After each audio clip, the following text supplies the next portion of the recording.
Muy buenas tardes, amigos. Bienvenidos a Autoestéreo. Un placer estar con ustedes de nueva cuenta. También un gusto saludar mi querido amigo Alonso Maldonado. ¿Cómo estás, Alonso? Buenas tardes. Sergio, muy bien, buenas tardes, ¿tú cómo estás? También muy bien, muchas gracias. Qué bueno. Listo hoy para platicar sobre los autos híbridos. Que son todo un tema desde hace, ¿qué será? Unos 7, 8 años para acá. Que... En México sí Ujú. empezó a hacerse un poquito más fuerte, yo creo que desde unos 3 años para acá, ¿no? Con las contingencias ambientales en la Sí, Ciudad de México.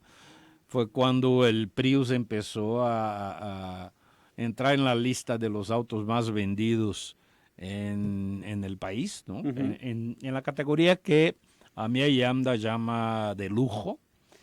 Y dentro de, dentro de eso el Prius cobró relevancia solo gracias a eso. Antes, por los híbridos no pintaban en México. Sí, de hecho yo me acuerdo que la generación anterior de Prius cuando llegó a México era muy cara, era incluso creo que más cara que la actual. Estaba, digo, en aquellos momentos costaba igual como 400 y algo, 500. Y, pues, no, o sea, no había como forma, Sí, ¿no? así es. Esta nueva generación o la generación actual es mucho más accesible y es mucho mejor de lo que era la anterior en manejo, plataforma, etcétera. Y como bien dice Sergio, cuando fue la contingencia en la Ciudad de México se puso muy de moda. Tan así que las nuevas regulaciones permiten que los vehículos híbridos o eléctricos circulen todos los días en Ciudad de México y eso ha impulsado mucho ese desarrollo. Llegó Prius C, que nosotros manejamos de Ciudad de México a Guadalajara la semana pasada en un Prius C, que en lo personal rompió un mito o una creencia que yo tenía y que creo que varios tenemos, porque así era tradicionalmente, ¿no? El que el rendimiento iba a ser no malo, pero no tan bueno como en ciudad. Y Y es igual que en ciudad. exacto. Sí. Entonces, y no veníamos así a 90, ¿eh? Digo, Ujú. tampoco es que vayamos muy rápido en un Prius No, C, no, no puedes. pero Sí. o sea, veníamos manteniendo el ritmo como lo hemos hecho en otros vehículos más grandes y potentes Sí. principalmente. Fíjate que a mí ya me había pasado con un Prius normal tener Ujú, un rendimiento mejor en ciudad que en carretera. ujú, Y eso es lo que dice la teoría de los híbridos. Pero tanto con ese Prius C como con un Lincoln MKZ, también híbrido que tenemos ahorita de prueba, me fue mejor en carretera que en ciudad. Bueno, el Prius C fue igual. Yo ujú, lo traigo ahorita y el desempeño de ciudad, de hecho, es un poquito mejor que el de carretera. A nosotros nos dio 18.23 kilómetros por litro. Como dice Alonso, no veníamos a 80 para agarrar lo ujú. máximo, no, veníamos a ritmos normales de carretera, a veces un poquito arriba de los 110, digamos, reglamentarios, ¿no? Ujú, Con mucha frecuencia más abajo, porque el coche no daba más, o por casetas, o por camiones, o por cosas por el claro. estilo. Entonces el promedio ha de haber sido alrededor de los 110. Y en ciudad me está dando 19, 19 y medio. Vimos también ahí que el medidor del coche, el medidor de consumo del coche es muy exacto. Ujú, O sea, nos marca prácticamente lo que el coche consigue. Entonces, dentro de esos medidores nos dio 5.5 kilómetros por cada, perdón, litros por cada 100 kilómetros, ¿no? ujú. En ese viaje que hicimos. Y en ciudad me está dando 5.2, es decir, es un poquito más económico aquí que allá, pero la diferencia realmente es mínima, Claro. ¿no? Y con el MKZ fue al revés, o sea, el MKZ me dio un mejor rendimiento en carretera que en ciudad. Y existe el otro tipo de híbridos, o bueno, se está poniendo ya de moda, sobre todo en los vehículos de lujo, los mild hybrid, Es correcto. que es el híbrido a medias, ¿no? El medio híbrido. Ajá, y que finalmente hay también un tema de vacío legal. Como decíamos hace rato antes de entrar al aire, pues en Jalisco no importa mucho si traes placas de vehículo ecológico o no, porque realmente no hay ningún beneficio. Pero en lugares como Ciudad de México es la diferencia entre poder circular todos los días sin ninguna restricción o no hacerlo. Y entonces dices, a ver, hay autos premium, ¿no? Por ejemplo, Audi, ¿no? La gama de los coches potentes de Audi, esa Q8, por ejemplo, es mild hybrid y tiene placas o puede sacar placas de auto verde. Y dudo mucho que sea un auto ecológico. No, no, no, solo será verde si viene pintado en ese color. O O sea, el sea, tema de la economía de combustible no va por ahí. Entonces son autos que están hechos para que el motor híbrido ayude a mejorar un poquito la potencia, etcétera. Ayude a mejorar un poquito la economía, un ujú, poquito. Estamos hablando de pues ¿qué será? Tal vez 5 o 10% más económico que una versión sin ese motorcito, que es un motor realmente chico, ¿no? 48 volts, que ayuda al motorzote, ¿no? Tanto en el caso de Q8 como por ejemplo ahora las nuevas y más equipadas versiones de la RAM usan también un motor mild hybrid, es decir, 2 motores, y con eso digamos, se hacen acreedoras de placas verdes en la Ciudad de México. Eso es un vacío legal. Claro. O sea, realmente no encuentras un motivo como para que digas, ay, mira, pues ya, pues es que los vehículos híbridos tienen derecho. Pues sí, pero no. Si nosotros viviéramos en Ciudad de México y fuéramos a comprar un coche de ese precio y tuviéramos la opción de elegir uno mild hybrid o uno no mild hybrid y te dicen, mira, con este vas a poder circular, vas a estar exento, creo que también están exentos de algún tipo de impuesto o tienen algún descuento, pues yo me voy por el mild hybrid, o sea, Claro. aparte va a tener incluso mejor desempeño porque pues, el motor eléctrico entra y hace un paro. Y también están, por ejemplo, como la nueva Outlander PHEV y también hay algunos de BMW, el 330 algo, Ajá. que son enchufables, Sí, pero tienen motor a gasolina, sí. ¿no? Entonces, Sí, esos tienen un desempeño mejor que un híbrido normal. Los híbridos enchufables, ¿no? Los llamados PHEV, necesitas conectarlo a la corriente para cargar su batería y la mayor parte del tiempo puedes usar el coche en modo eléctrico nada más, ¿no? Pero si decides usarlo como un híbrido normal, pues ahí está, entra el motor de gasolina, obviamente el consumo baja mucho, claro. pero no tienes, digamos, tienes la ventaja de un eléctrico, de poder usarlo solo en modo eléctrico, con la ventaja de, ay, pues si me quedé sin batería, no importa, usa el motor de gasolina, ¿no? Como en algún momento lo fue el Chevrolet Volt, por ejemplo, ¿no? Así es. El Volt era, en teoría, un eléctrico con rango extendido, ¿no? Donde el eléctrico teóricamente funcionaba como un generador para la batería. El motor de gasolina funcionaba como generador para la batería del coche eléctrico. En la práctica, el New York Times mostró que la potencia eventualmente sí llegaba a las ruedas. Entonces ya había su truquito, pues. Sí. Finalmente el coche nunca fue el gran éxito, pero bueno, los plug-in hybrid no son exactamente eso, pero sí te dan una ventaja similar. Es decir, la ventaja del híbrido con la ventaja la ventaja del eléctrico con la ventaja de los vehículos a gasolina. Así es. ¿Vamos a un corte? Sí, nuestros teléfonos para que nos marquen son 3122-4200, 3122-4266 y también nos pueden mandar el mensaje de WhatsApp si ustedes no van manejando al 33 18 80 76. Muy bien, amigos, estamos de regreso aquí en Auto Estéreo. Oye, Alonso, ¿cómo anda tu tarjeta de memoria particular o tu disco duro mental? ¿Tienes espacio suficiente para registrar los aumentos de precios de los coches nuevos? No, ya es como de Pentium 2, una cosa así. Sí, yo necesito más memoria RAM, sí. o algo por el estilo, porque cuando medio te lo aprendes, resulta que ya te lo subieron. Sí, está cañón. Y va a seguir, complicado. Sí, va a seguir. Sí. Cuando decimos, compren sus coches ahora, pues es que lo que quieren es incentivar a la industria. Bueno, está bien. El mes que viene sube. Pues, ¿por qué no compré antes? Pues, ahí está. Exacto. Sí, digo, cuando no se puede, pues no se puede. Pero si nomás estás esperando cazar que una oferta o algo, te puede salir más caro, ¿eh? Sí, te va a salir más caro. Sí. Me gusta mucho su trabajo. Gracias. Me tocó ver un Versa ayer circulando en las calles y está muy bonito. El nuevo sí. Sí, el nuevo está muy bonito. ¿Qué por ¿Ya cierto? viste el nombre del viejo? Ajá, era que Versa Go algo, ¿no? V-Drive. V-Drive, sí. Versa V-Drive. Es en el que se seguirá, con el nombre, o el apellido más bien, con el que se seguirá vendiendo el Versa que todo mundo conocemos. Sí. Y pues bueno.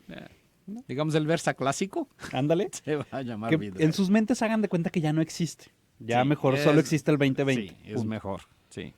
Felicidades por el programa. ¿Qué me Gracias. recomiendan? ¿Un Civic o un Mazda del año? Gracias por su recomendación. Me imagino se refiere a Mazda 3. El Mazda 3 es el mejor producto. en acabados, Sí, en muchas es cosas. más fiable, tiene más potencia el Civic Turbo, pero justo ese motor te puede jugar una mala jugada y presentar unas fallitas. Una fallita en específico poco agradable, ¿no? Ujú. Entonces, Oye, estamos en la temporada de los cristalazos en Hyundai Creta. Si ustedes tienen un Hyundai Creta, no es que los rateros digan, ya llegó octubre, hay que cristalear la Creta. No, no, no va por ahí. es que en esta temporada de otoño es cuando generalmente se dan los casos en el que el medallón trasero de Hyundai Creta estalla, perdón, sin razón. Le da frío en la noche. Le da frío. Sí, es que viene del verano, ¿no? Medio calientito, bla, bla, bla. Se siente a gusto, sin problema. Y luego ya empiezan las noches frías y luego el calor de mediodía, entonces como que entra en crisis y pues truena. Oye, ¿no se podrá poner una cobijita o algo así? Pues igual, ¿no? Todo es mejor si No. está cobijadito. Sí, pues, a veces. ¿eh? No, pero es que ¿sabes cuál es el tema? Que cuando más bien se descobija, que es cuando sale el sol, es cuando le da el patatús. El tema del cristalazo te pasó 2 veces. A mí me pasó 2 veces y las 2 veces cuando pasó coincidía que eran más o menos en estas épocas, entre octubre y noviembre, y es cuando coincide que nos empiezan a llegar por redes sociales los comentarios de que ya le Sí. pasó a alguien más, a la prima, al hermano, al amigo, lo que sea. Y no creo que se pueda evitar. Ujú. No sé qué, probablemente es una falla del proveedor del cristal, ¿no? En la construcción del mismo. Pero uno esperaría un lote malo o algo así, Exacto. ¿no? Pero en tu caso, por ejemplo, te pasó y lo llevaste, lo repusieron en garantía y el segundo volvió a tronar. Entonces, Con un año de diferencia. sí.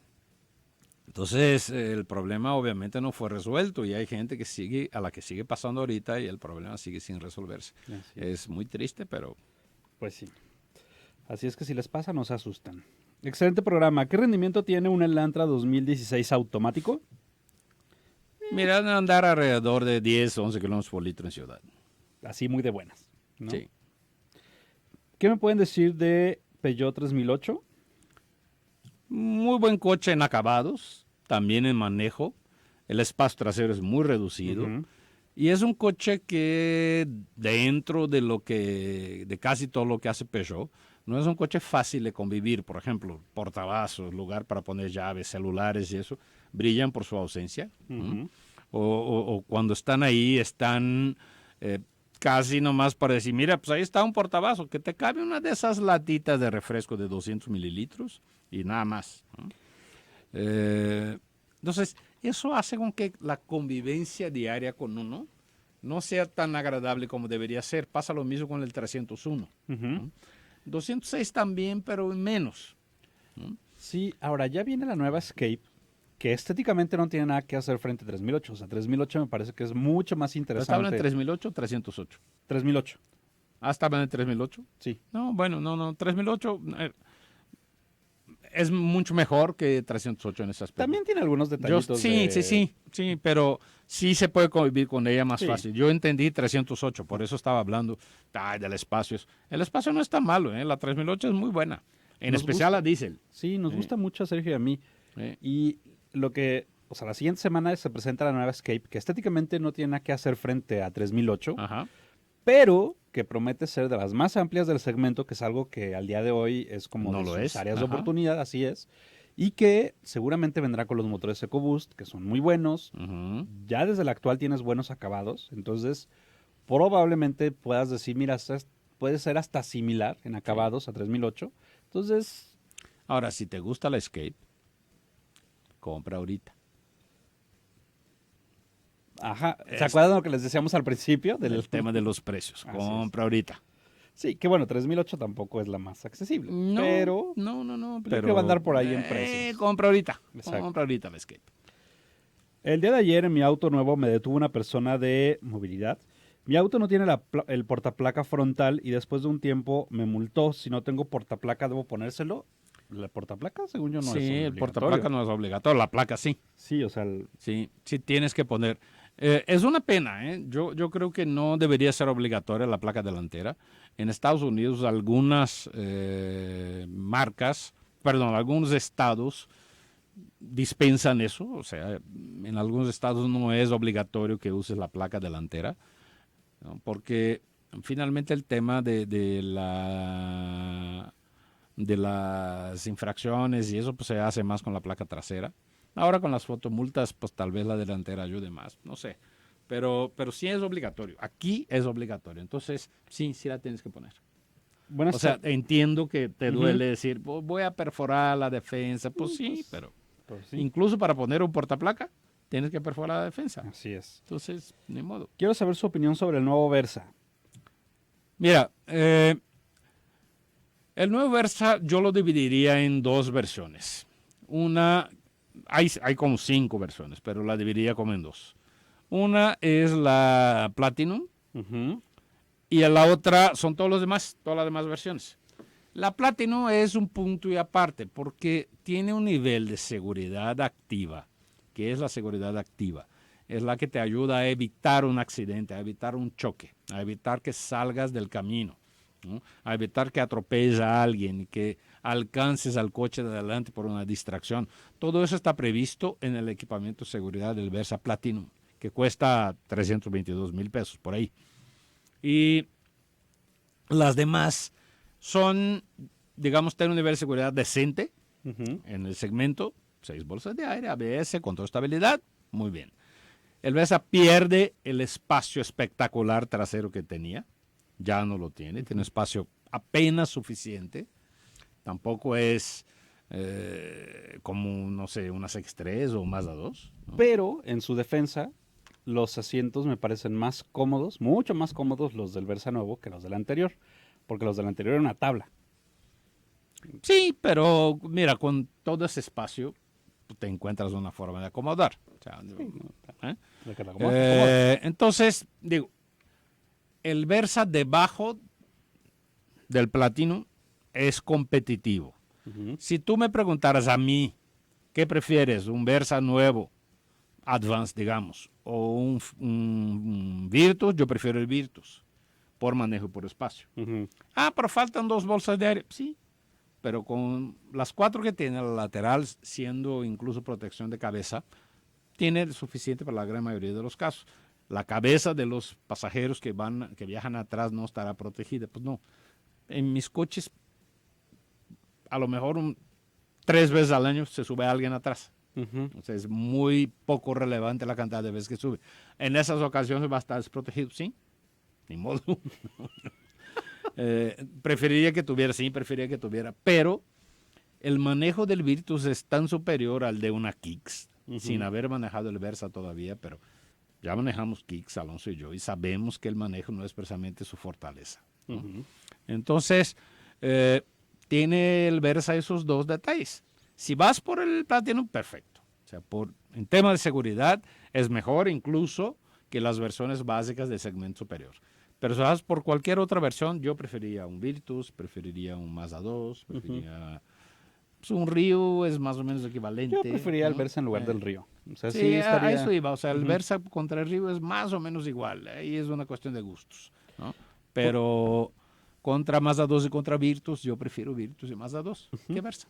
Por acá nos mandan rendimiento de un Prius en promedio de 368 kilómetros recorridos, le marca 3.7 litros por cada 100 kilómetros, que es muy bueno. Sí, es arriba de 20 kilómetros por litro. Bueno, ¿Vale la última rápido? sí. Vale la pena una Land Cruiser porque hay muchas opciones en el mercado con más equipo. Gracias. Sí, por capacidades todoterreno, sí por durabilidad, sí porque no eres flashy, es decir, no estás ahí levantando la mano como tengo una clase G o tengo una X5, ¿no? Ujú. Y la Land Cruiser es mejor que esas en muchos aspectos, sin tener todo el equipo, y además es más discreta, Así es. ¿no? Gracias, Alonso, gracias, ti. amigos. Nos vemos aquí el día de mañana a las 3:30 de la tarde. Gracias.